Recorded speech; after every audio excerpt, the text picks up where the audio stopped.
The little engines were busy clearing their railroad of leaves and broken branches. Peter, Sam, and Rusty often worked together. One day, Rusty helped Peter Sam to a water tower.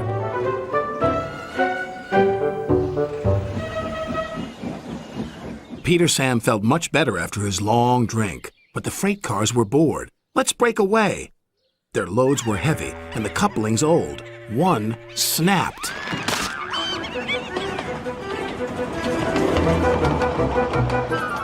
Faster, faster, shouted the freight cars. A sign read slow steep bends and ravine ahead, but the silly cars never saw it. Then, it was too late.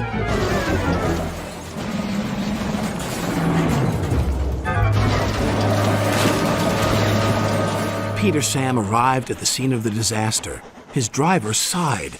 This was our fault. We didn't secure them properly. We'll have to get help to pull them out. Sir Topham Hatt will be very annoyed. And he was. You will work in the yards until I can trust you again. Duncan was delighted with Peter Sam's dilemma. Fancy not securing your freight cars on a hill. They'll come back to spook you and your special funnel. Woo! And who's to say you're not afraid of ghosts? Snapped Rusty. Ghosts? Things that go bump in the night? Rubbish! Well, I'll tell you a story that will make your funnel quiver, Rusty said. A long time ago, a little engine was returning home. It was a misty, moonlit night. Suddenly, the engine lost control and plunged over the side into the swamps below.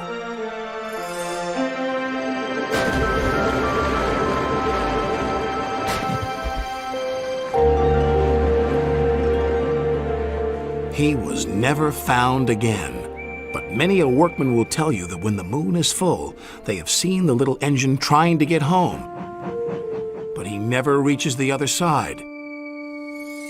So what do you think of that, Duncan? Rubbish, replied Duncan. Never mind him, Peter Sam. He'd be frightened if he really saw a ghost. This gave Peter Sam's driver an idea. Let's play a trick on Duncan. The next day, he spoke to Duncan's driver and fireman, who agreed. We'll do it tonight.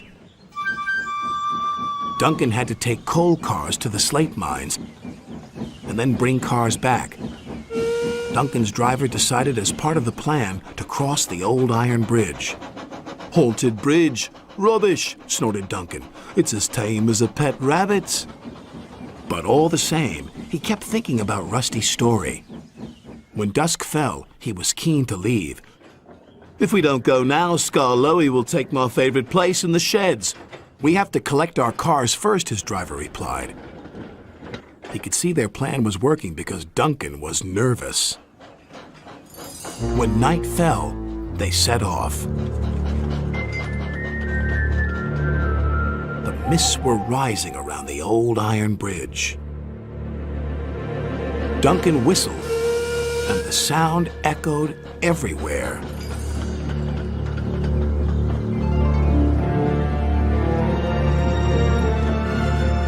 Then, ahead, he saw flickering lights.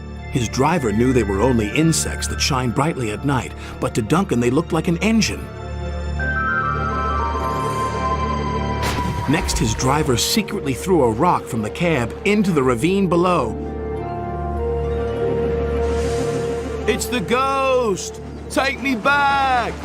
Take me back, please! When Duncan reached the safety of his shed, he closed his eyes tightly. Spooked, are you, Duncan? Laughed his driver.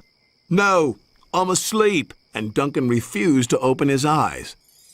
He did, though, when he thought his driver wasn't looking, just to make sure that he was still there.